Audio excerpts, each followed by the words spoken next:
All right, I don't need to tell you who I am because everybody knows, and it's not going to be on the tape anyway. So, $2,200. Now, what does $2,200 get you, Abe, these days? Night on the town? That's a hell of a night on the town, yeah. Well, what if Tony's with you? No, they use more. Okay. $2,200, that's what the bidding is up to right now. $2,200, it may be higher by now, for all I know. The Rooster, remember the Rooster on Henderson Road, North Henderson Road? That was replaced a few months back because the 50-year-old Rooster was showing his age. You know, cracks in his fiberglass, and we know that can be very painful. So they replaced the Rooster, I guess it was sometime last summer, and what to do with the old Rooster? The Rooster that stood on North Henderson Road for 50 years. So the township has put the Rooster on eBay, and the bidding is up to $2,200. Can you believe that? Now, what would you do with that Rooster? Would it be ironic if you put, and I don't know if, you know, my using the word irony in an incorrect form is one of the biggest pet peeves of all time, so I wouldn't do that. But would it be ironic if you buy the Rooster from the township, you pay top dollar for it, $3,000 you pay for this Rooster, and you put it in your front yard, and the same township that took your money now is saying, you can't have that in your yard? Wouldn't that be something? Having to go to the township to get a waiver to put up the Rooster in your yard that you bought from that township. And would the township be concerned that, because that Rooster, obviously it's iconic. You see that and you know you're at the farm, right? But if I stick one up, you know, at Brandywine Village or Valley Forge Homes or Hughes Park, would there be some brand confusion? Maybe people suddenly think that there's a petting zoo with goats in my backyard. People showing up big empty bottles of spring water and a whole roll of quarters trying to, I don't know. Yeah. Yeah. What is the concern? So I guess that's a good question to any of you out there. If you had the wherewithal, maybe you do, maybe some of the people who bid on that thing are watching right now. You put down $2,000 or $3,000 for the Rooster, and there's still 2 or 3 days left to go on this thing.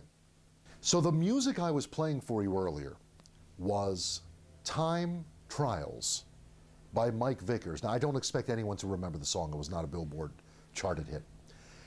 But when you hear it, you'll know it immediately. And if you go on the YouTube and type in Time Trials by Mike Vickers. Mike Vickers was a musician who had been with Manfred Mann in the 60s. And he did a lot of early experimentation with the Moog synthesizer in the early 70s. And in 1972, he had this song called Time Trials. Not a Billboard hit, you wouldn't hear it on the radio. But if you were in Pennsylvania in the late 70s and early 80s, you've heard this music. Now, I guess if I were prepared, I would have brought the music with me, or even my phone. But this was the background music that was used by the Pennsylvania Lottery for the lottery drawing, just before 7 o'clock on Channel 6 in Philadelphia, and whatever channel elsewhere in the Commonwealth you would be watching. Every city had its own lottery channel, still does. It's not Channel 6 anymore, though. Here, I think it's on 29 now, which is very odd to me. The lottery was always on Channel 6, but I was remarking earlier before the show about how if you look at other states' lottery presentations, it's like a big gala event, and there's a host in a tuxedo and a pretty girl next to him, and they're doing, okay, here we go. They're the heavy personality. Here, we have the lamest, most boring lottery presentation I have. Abe, could you imagine if they gave me the lottery? People would actually watch it who didn't have tickets. That's right. I'll bet the only people who watch the lottery are people who have tickets. Shouldn't be that way. I would actually draw Nielsen numbers for the lottery, Now, if you want to put a pretty girl next to me, that's even better. But I don't even need that. But they've been so afraid to have personality. First of all, they've got that stupid jingle that they've used for 20, 30 years. the pencil, and they don't even say lottery. It's lottery with a D. They can't even sing the word lottery properly. So they've got this lame drawing, and it's boring, right? They've been so afraid. Here's my theory. Harrisburg has been so afraid to have any kind of personality in the Pennsylvania lottery drawing ever since Nick Perry and the 666 fix. Remember in 1980, 81? The 666 number, you know, the whole 666 fix. I think they've been so afraid. They're so afraid that we can't have someone like Bruce start doing the lottery. He could be injecting paint into the balls and fixing the numbers. I am getting sick and tired of people. Well, I could probably end it right there, but no, I am getting sick and tired of people who drive in King of Prussia, who, I could end it right there also, who don't know how two lanes can turn at the same time. Now, bear with me. Maybe I'm not verbalizing this properly. Now, I'm not a very good communicator. What do I know about this sort of thing? You know, roads like, let's say, Henderson Road. You're on South Henderson Road making a left onto 202 going toward the mall from Henderson Road. And there are two lanes that turn at the same time. Or if you're on North Gulf Road making a left onto 202 going toward Allendale, two lanes turn. You know what I'm saying? What is the problem? Now, a big part of it has to do with the fact that PennDOT needs to repaint the little dotted lines that turn. But Abe, you know what I'm talking about, right? Two lanes are turning, and without fail, there will always be an imbecile or two or three on the right lane who just drifts right over with absolutely no regard at all. Now, Tony is here. Tony, you've seen this before, Yes. right? And I'm probably one of those imbeciles. You are. Thank you. I'm exactly one of those That's imbeciles. what You know. That's what right. I was trying to insinuate. He is I'm one of the probably one of the ones who does it. So now, I'm guilty as charged. see, the thing is, I'm out there driving the green KOP-TV vintage luxury sedan, and that thing, as you know, that's not a small compact car. That's not like Tony's. This thing, if it were the KOP-TV sedan versus Tony's vehicle, 1999 Honda Accord. who would win that? No, you got a Civic. Who would win that? He doesn't know his own car. I can't believe that. Are you sure? Yeah, Maybe Tony I'm has three. sure. Maybe Tony has three cars. No, he Quick, has a check his Civic. registration. He has a Civic. I know his car. I think here's what I want to know. If let's say if police are watching or they're recording in their little creepy cameras that are watching everything, and there's two cars turning, okay, and I stay within my lane and the other car hits me, I should be in the clear, right? No, you did everything right. Why do I have a feeling that if I stick to my guns and I stubbornly continue and I damage the other car, why do I have a feeling this is going to come back to bite me? Because the other guy will claim that you went into his lane. Well, no, it's not just that. I have a feeling that some investigator will say, well, you saw what was happening, Brewstar. You should have known. You were on the damn TV the other night saying you knew this happened all the time, and yet you did it anyway. You know what I usually do in those situations? You try to stagger yourself so you're not right next to the guy turning with you. See, Abe, there is a school of thought. I understand what you're saying. In fact, a manager once said that to me. The best way to avoid a problem is to not put yourself in that situation, right? But there are some times when you just feel like it is up to you to correct the world, right? Well, in that case, then you take the bull by the horns and whatever. For me, tonight was that night. I have not yet seen these, but I've been told that they're appearing in various spots in King of Prussia. And the way they're being described, they're like antenna poles that almost look like cameras, but they're not really, there's no camera in it. It's an antenna is what it is. And they're high atop telegraph pole, telephone poles, whatever. What year is this? They're on top of the utility poles at various spots in Upper Merion. And it seems that what they are, contrary to what some have been told, they're not Wi-Fi antennas, because I heard, George, have you seen they're putting up Wi-Fi antennas all over Upper Merion? And I'm thinking, where have I been? What they're giving? What now? It's not enough now that we've got a gymnasium and a swimming pool. Now we've got to give out free internet for everybody. You would think I wouldn't complain about this because more people would be able to see my stupid show. But no, Upper Merion is not providing free Wi-Fi for everyone. So let's dispel that right now. These, it seems, are repeaters. They're 4G LTE repeaters. Is that right? LTE? Or is it LTD? LTD was the Ford. The Ford. Oh, we had one of those. Yeah. Yes. I did too. You talk about a car built like a tank. Oh boy. Let me tell you, our 72 Ford LTD. You had a 72? Yes, yes. We had a 69. Really? Now, did it have was it a Woody or was it No, just it was right? a Yes. sedan. It wasn't a wagon. It wasn't a wagon. Well, on ours was a coupe, but it was a two-door coupe, which I guess is redundant. The back seat had its own little window. Did yours? That I'm trying to we kids in the back, It may have. we had our own little crank It may have. for this little tiny window. Yeah. It had its own little. We had a sedan. little We had crank. a four-door. You had the four-door. You had a sedan. Yeah. Yeah, we had the coupe. It was a dull brown color, and it had. Do you remember how you turned on the hazard lights on that car?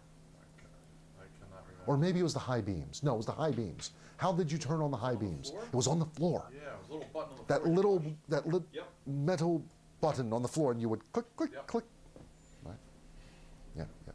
Anyhow, so tonight the topic is the 72 or 69 Ford LTD, right? In a head-to-head matchup with the green KOP TV vintage luxury sedan, no contest. Where were we? We were talking about these things up on the poles. There's no free LTE. Wi-Fi. LTE, right? LTE. They're really just repeaters, it's my understanding. If you have Sprint, not Nextel, Nextel is now Sprint. What else? Verizon, T-Mobile, is that everybody? AT&T? So they're really just repeaters. But I have not heard much with regards to how the money is changing hands here. Who owns the utility pole? Is it the township? Is it Bell Telephone? Is it Pico? I should know this. I'm embarrassed that I don't know this. Who owns the utility? Pico owns the utility pole. Yes. Okay, so So when Verizon wants to string their wires, they have to They rent it. Yeah. they rent from Pico. Yep. Okay, and I think you must be right, Tony, because in my old house we had a pole in the yard, and I think it had Philadelphia Electric, before it was called Pico, Yeah. the Philadelphia Electric Company was stamped on it. So you must be right. Tony is usually right, even when we say he's wrong. He's usually right. So He knows about poles. he knows. Talk about stream of consciousness. Oh boy. How is T-Mobile and Verizon? I don't understand though. When they have a tower, it's one tower for every service, or does each service have its own tower? How does that work? Because we've got these things on top of the poles, and every pole that's going to have one of these things on top has to have the danger sign, because it's dousing people with RF. So they have to put that symbol. And I guess they're beamed in a specific way so that if you're on the ground, it's not supposed to spray you, supposedly not spray you with RF. If you're a bird, however, it's curtains. I just heard something very disturbing before I came in to do this mess tonight. The 1874 bridge, and that's what I call the bridge. I've always called this bridge the 1874 bridge. It's actually, I believe, called the Allendale Road Bridge. And it's not on Allendale Road, it's on Valley Forge Road. But I guess at one point, that part of Valley Forge Road, it must have been called Allendale Road, because it's my understanding PennDOT still refers to it as the Allendale Road Bridge. Are you confused yet? It'll get worse. Now hear this. It's on 23. This is the bridge that goes over, oh my goodness, what is the name of the creek now? No, not Crow, whatever. Creek. Trout Creek. Trout Run. Trout Creek. Or Crick, as we say around here. Trout Creek. Right at the 90-degree turn, you're on Allendale, and then it becomes Valley Forge on 23, going toward Valley Forge, toward Port Kennedy. There used to be train tracks there. You cross the 1874 bridge, and then you have a hard 90-degree turn. You got to turn left. Or if you're coming the other way, you're turning right. You know what I'm talking about? Near Mansell Mill Road, right there. So the 1874 bridge I've called it that because, well, since 1874, it's had this very prominent date stone. 1874. It's not in Roman numerals, just regular new 1874. And it's not the original bridge. It was actually rebuilt twice. The bridge that's there now was built in 1930, but they saved the stone. Very prominent. So about a month ago, I guess a car, something crashed into the side, took out a big chunk of the bridge. And at some point after, the stone, which has survived, what, 140, do the math, I don't know, what, 140 years? Almost. Whatever, something like that, has, no, it'll be more than 140 years. Whatever. 41, 42. Okay, a long time. The stone was dislodged. Now, I didn't know what had happened to the stone, but I saw on the King of Prussia group on the Facebook social network, the stone, 1874, the stone was found lying against a tree, like apart from the bridge, just lying in the grass under a tree. Just there it is. And then one day it was gone. And now nobody knows where the stone is. 141 years, 142 years, whatever. The 1874 bridge right now is not the 1874 bridge. It's nothing but a 1930. It's just an old bridge. It's not the 1874 bridge. So I am hoping to get the information, oh, you stupid moron, PennDOT has it in the warehouse. Or, oh, you imbecile, it's sitting at 175 West Valley Forge Road, or it's in on Church Road at the Public Works Department. I need to hear this because I'm losing sleep. Where is the stone? Where is the 1874 bridge stone? A reward? I better not see it on eBay alongside that rooster. Don't forget, everything you see here came from the studios of Astera Video Productions. And if you're wondering what that is, it's this man's creation. Near 202 in Henderson, That's right, baby. for almost a quarter of a century. Are we actually at a quarter of a century yet? We are, man. All right. Yeah. Well, the time cut. Quarter of a century. That's how long this show's been running. My hairline is a quarter of a century. Anything regarding video, tell them what you do. I do many different things here. We videotape weddings, we photograph weddings, we transfer your memories onto DVDs, we tell stories using images and sound. Basically, we're artistic storytellers, and we do anything, a lot of stuff, anything related to audio, visual photography. Okay, and they can reach you by dialing the telephone Absolutely. Dial. I'll answer it. at, 610-505-8073. is that the new number? It's my cell number that people can text in. Oh, okay. You give the other number too. It gets forwarded to my cell phone too. Okay. It doesn't matter. 610-337-0871. That's the one that I knew, but That's fine. It maybe worked. Tony's giving out the bat phone. So there you go. All right. Gave away the store. Yes. Yeah. All right. Well, very good. So you call Tony. He'll answer. And you can call now, you can answer. you call You right call now. 2 hours from now, We're I'll not answer. live. Oh, okay. And call whenever they want. All right. Astera Video. 610-337-0871.